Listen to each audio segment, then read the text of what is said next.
Nunca había conocido a un indígena que interpretara el acordeón y que fuera músico como tú. Decían que faltaba un pequeño eslabón y era que un arhuaco tocara acordeón. Logramos uno de los triunfos más grandes que hay dentro de los acordeonistas, que es el Rey Vallenato de la categoría profesional del 2021. Este es mi disco, hombre, si de todo. Cuando lo quiero. Este es mi orgullo, mi orgullo. Y todo lo que le agradezco a él.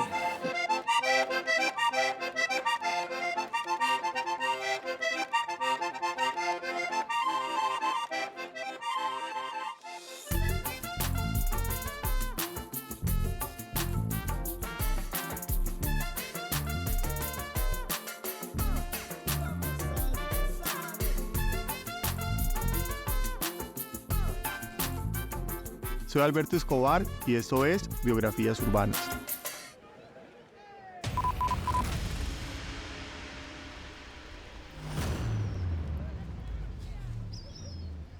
Continúo mi viaje y quedan atrás las ciudades que he recorrido buscando sus biografías. Ahora mismo bordeamos la Sierra Nevada de Santa Marta y me acerco a esta tierra fértil en la que se asentó Valledupar, fundada un 6 de enero de 1550 por el capitán español Hernando de Santana, en el valle del Cacique de Upar, del que proviene su nombre. El río Guatapurí ha sido testigo de su crecimiento y desarrollo. Al principio era una ciudad pequeña, de calles y casas del periodo colonial, que hoy contrasta con el crecimiento urbanístico y de vanguardia, que con el tiempo la fue rodeando, y en cuyo centro aún se mantiene la Plaza Alfonso López Fumarejo, donde late su corazón.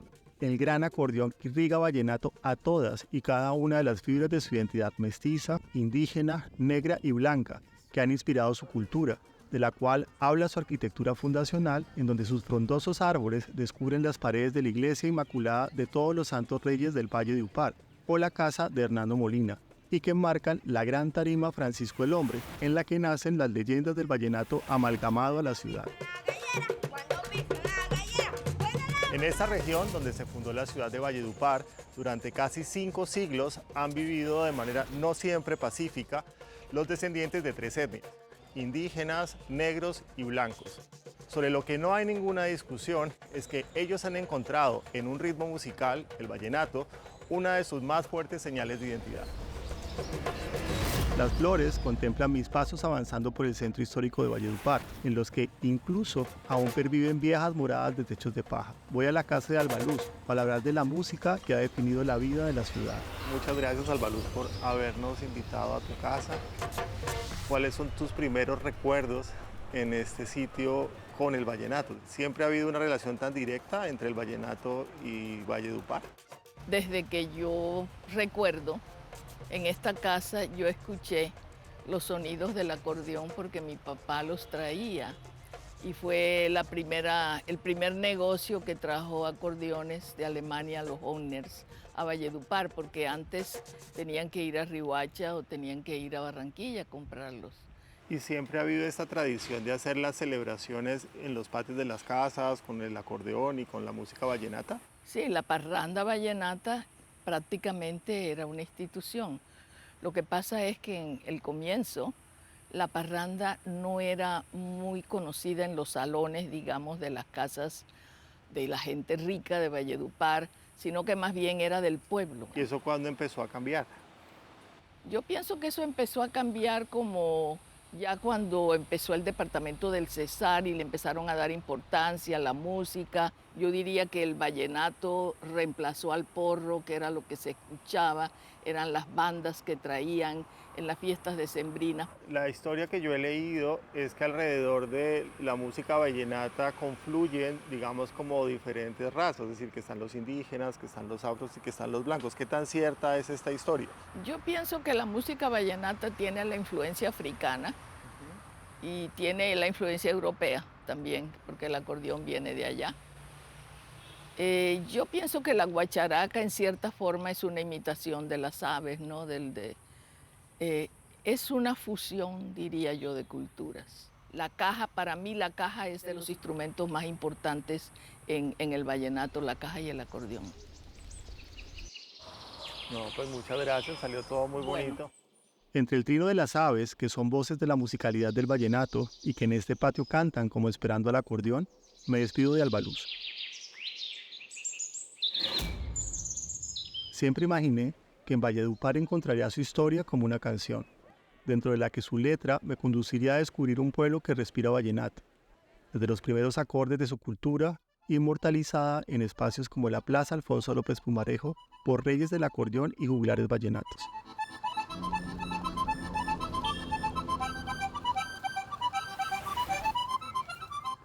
Ahora voy a Muriúa a encontrar cómo los sonidos de la madre naturaleza inspiran y alimentan esta expresión musical dentro de este resguardo arhuaco, cuya disposición arquitectónica de casas de madera y techos de paja es un centro de palabra y encuentro, dispuesto para escuchar y conectar con la sabiduría de la sierra. Para entenderlo, Ricardo Villafañe, rey del acordeón, me ha invitado a su pueblo para entender mejor esta relación ancestral ligada con la música.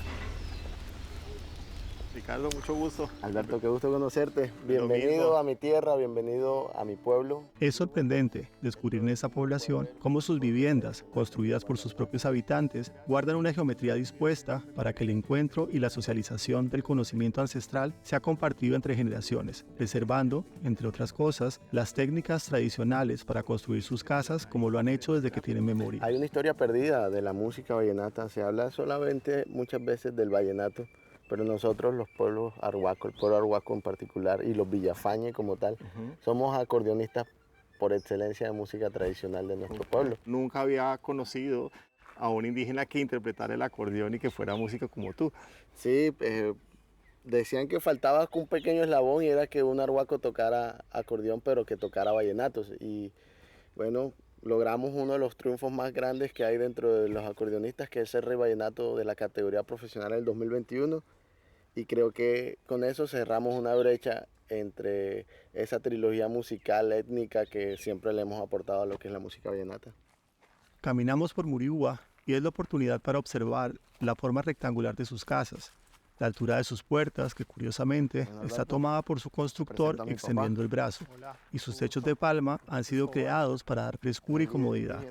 Un espacio que sin lugar a dudas conecta con la tranquilidad de su entorno, que es la propia voz del alma arhuaca. Él es un líder indígena arhuaco que por más de 50 años ha dedicado su vida a recuperar los territorios ancestrales de su pueblo y a conservar los usos y tradiciones de su cultura. Ricardo nos cuenta que de él heredó su inspiración, esa que terminó de convertirse en pasión cuando vio a Alejo Durán volverse rey vallenato y al lado de su leyenda también fue escribiendo la historia propia de los villafañes, músicos por naturalidad, de un talento que proviene justo desde este espacio al que llegan todas las voces de la madre naturaleza, hechas notas de puya por Ricardo.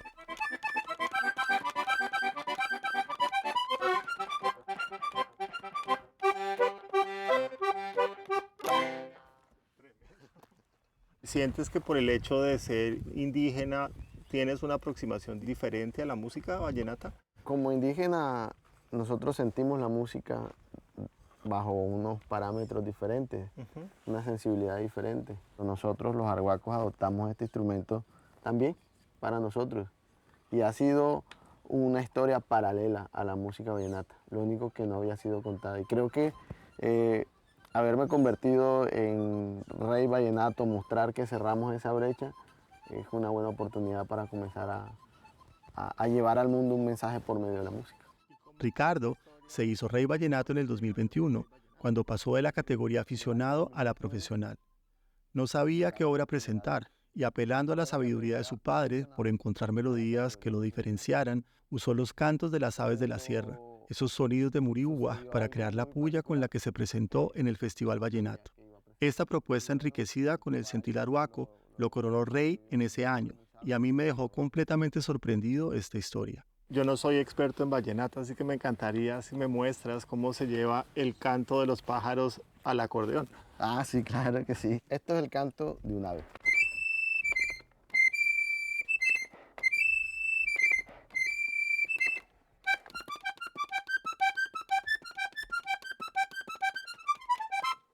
Y en puya sonaría así.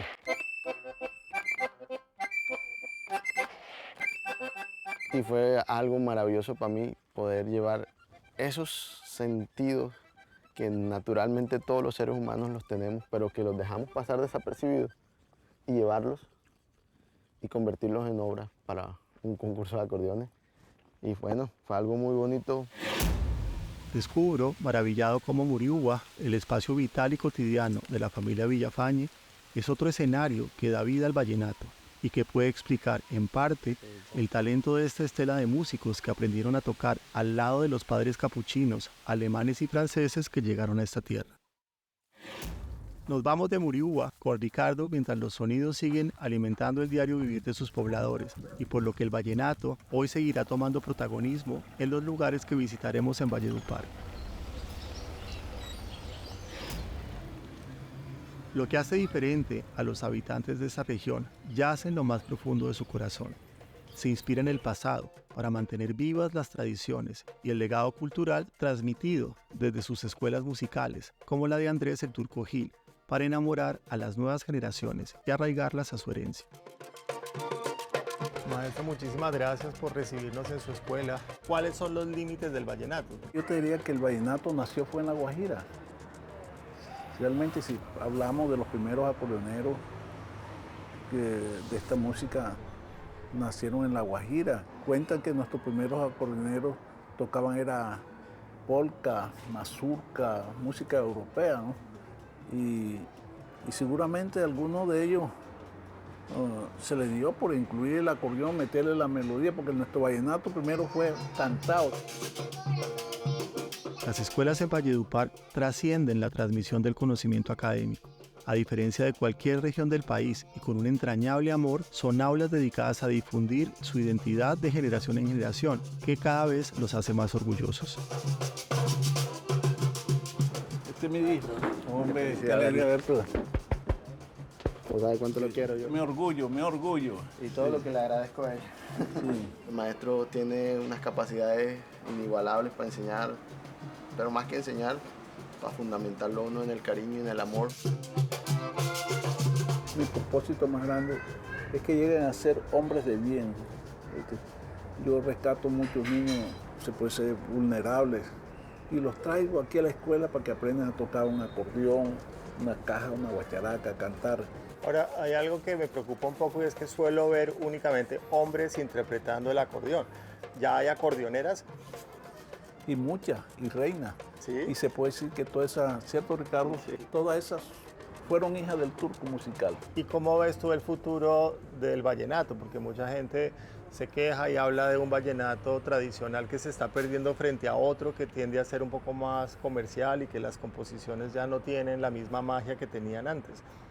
Bueno, yo respeto, ¿no?, lo que se está haciendo hoy en día, ¿no? También es por los mismos tiempos que van cambiando. Yo diría, Ricardo, que el vallenato ha evolucionado toda la vida. Al final el vallenato ya no solamente incluso es patrimonio ni de esta región ni de los colombianos, sino de la humanidad, como efectivamente sucedió en la UNESCO en el año 2015. Y sin duda ese ritmo musical no se podría mantener si no hubiera jóvenes promesas que de su mano han logrado mantener vivo ese legado. Así que como colombiano le agradezco muchísimo por esa labor que usted hace. Vivo agradecida de Dios y ustedes que me respaldan. Pues vine a tocar con el alma y esa muchachita soy yo.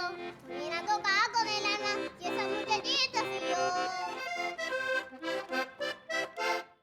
En este nuevo día de mi viaje, me imagino cómo se fueron incorporando al trazado urbano de Valledupar las diferentes construcciones que se levantaron a lo largo de diferentes épocas. Y entre este gran patrimonio arquitectónico construido, el viento me habla del vallenato y me encuentro con Ricardo. Hola Ricardo. Hola Alberto, ¿Qué gusto tal? verte. Ricardo quiere llevarme a otro lugar de Valledupar, que es un espacio del conocimiento en el que podemos entender el culto que se le guarda a la música, de propia voz del maestro Beto Murga, una memoria viva de la ciudad. Yo inicialmente manifiesto que soy compositor. Toco el acordeón. He tenido algunos éxitos, pero hay uno que ha sido muy reconocido no solamente a nivel nacional, sino internacional, que es La Negra. La negra dice que ella no me quiere, pero yo sí quiero a mi negrita. ¿En qué momento llega el acordeón? O sea, ¿cuándo se le suma a esta música el acordeón?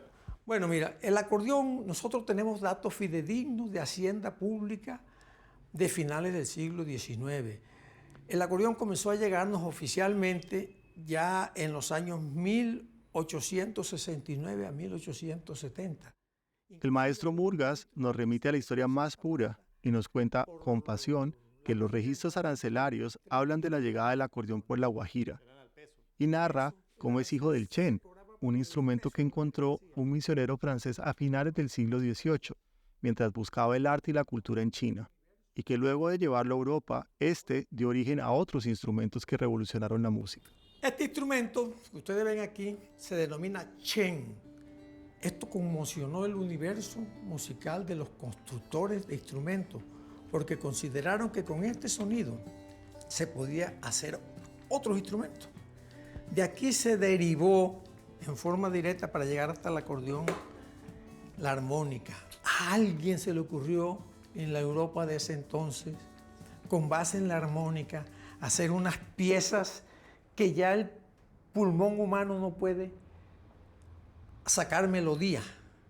Yo puedo que lo suene, pero ya yo no puedo hacerlo como lo hago acá en la armónica. Entonces, ¿qué hicieron? Se inventaron un pulmón mecánico que se llama el fuelle, que se lo ubican en la mitad de este instrumento, que con el tiempo lo denominaron acordeón porque comenzó a generar acordes.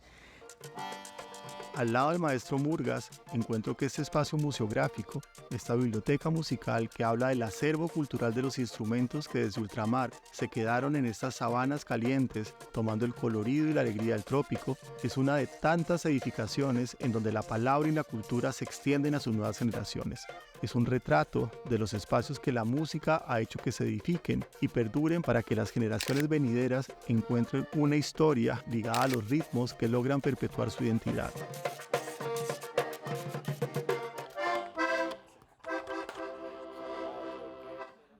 Nunca se me va a olvidar esta historia.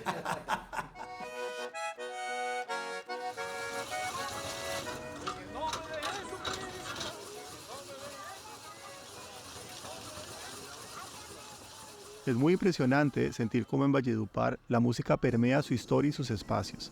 Visitaré una fábrica que se suma al relato del patrimonio de la ciudad y que es el ejemplo de la inventiva y valentía con que hombres como José Sierra alimentan la música desde una industria naciente. ¿Cuáles son las características que tiene el acordeón que se usa para interpretar el vallenato?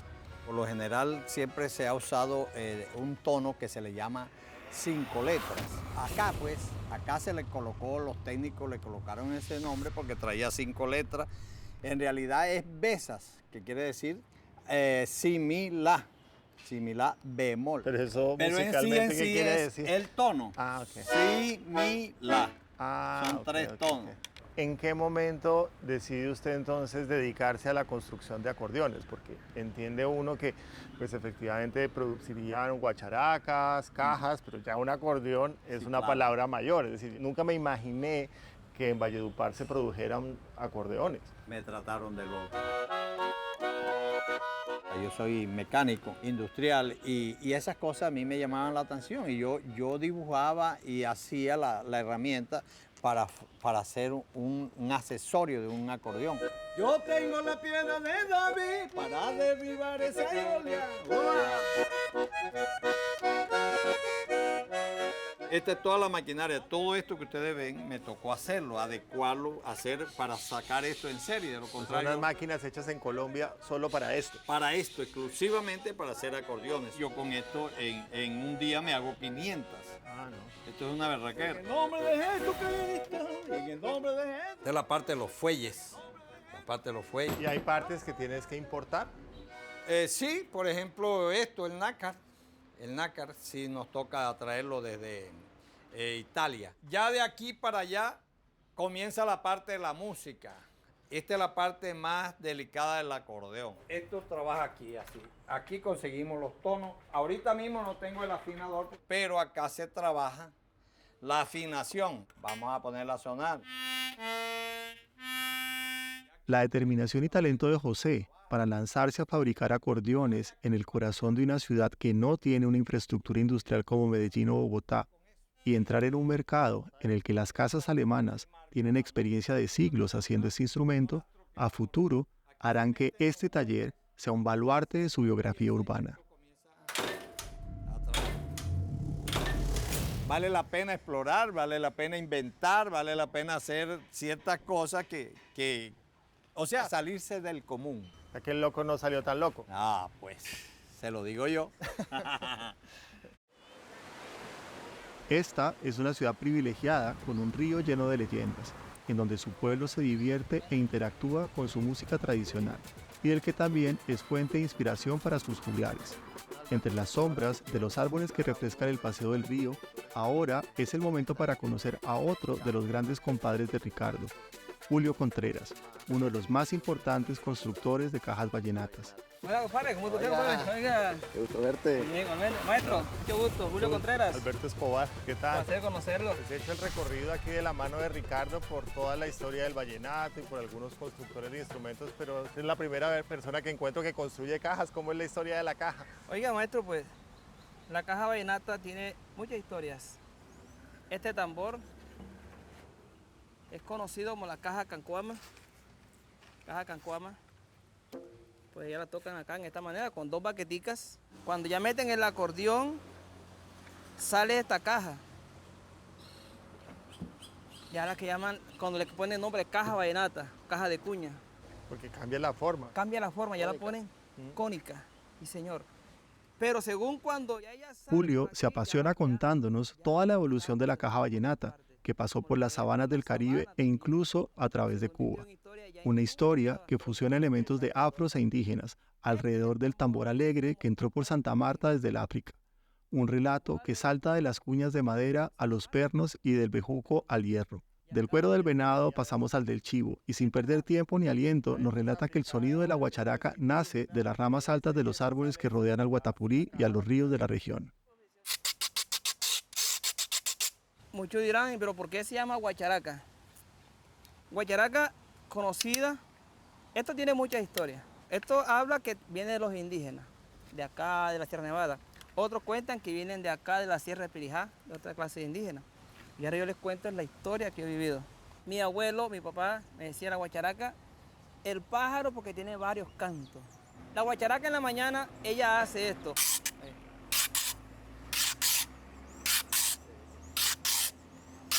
En la mañana. La otra le contesta ya lo mismo. Cuando ya se encuentran todas allí, hacen esto.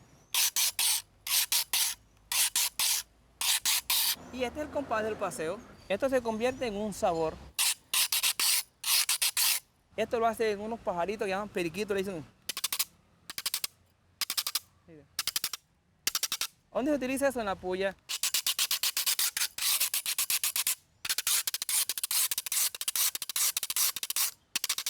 Escuchando a Ricardo y a Julio sobre el origen de los instrumentos con los que se interpreta el vallenato, es claro que sostienen como partitura la sabiduría que está escrita en los árboles, en las piedras, en los ríos, en las aves, y que apenas podemos comprender en un espacio como este, y que en la vida de las grandes ciudades se nos es difícil escuchar o entender.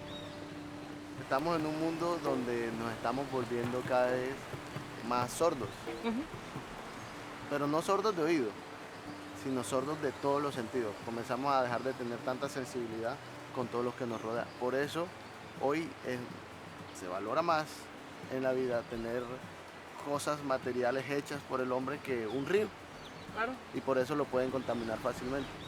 Más allá de la discusión sobre si el vallenato es tradicional o no, un poco el llamado que harían ustedes es volver a aprender a escuchar. Eso es lo que le falta al ser humano hoy en día. Si el ser humano se queda quieto y escucha, se encuentra consigo mismo. Pues muchas gracias. No, a ustedes, muchas gracias. Muchas gracias a Ricardo por ese recorrido.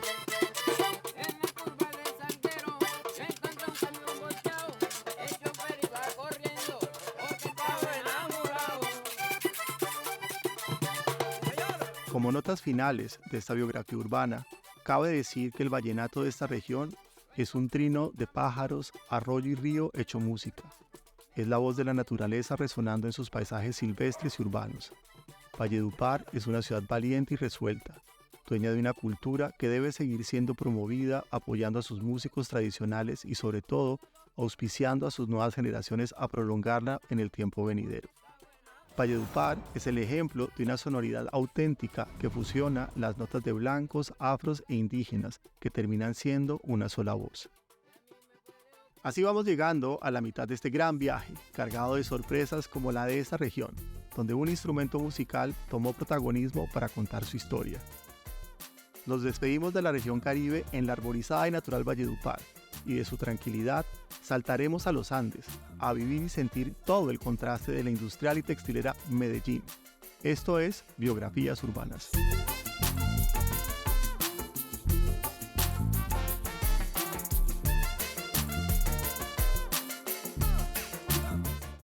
Este contenido es financiado con recursos del Fondo Único de TIC.